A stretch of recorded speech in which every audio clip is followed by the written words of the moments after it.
bind leen la monsieur le son excellence ku fi bindati Bassirou Diomaye Faye dinaa ko digaale ak yow bind leen son excellence monsieur le président de la république 5e président du Sénégal bind leen résultat yu baax yi daanaka wàcc na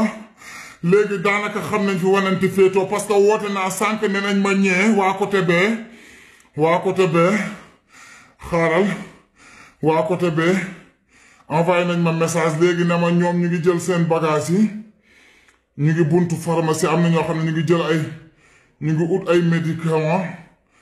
non losoo dañoo bëgg a xaru parce que bëggatuñ ci réew mi dara actuellement nii ndax am na loo xam ne dafa mel ni Sénégal yi dañ leen kompaloo ñii dañ leen sot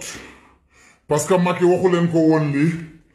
xaaral ma résultat yi ñu ma envoyé sànq ni mënatuma ko am à temps réel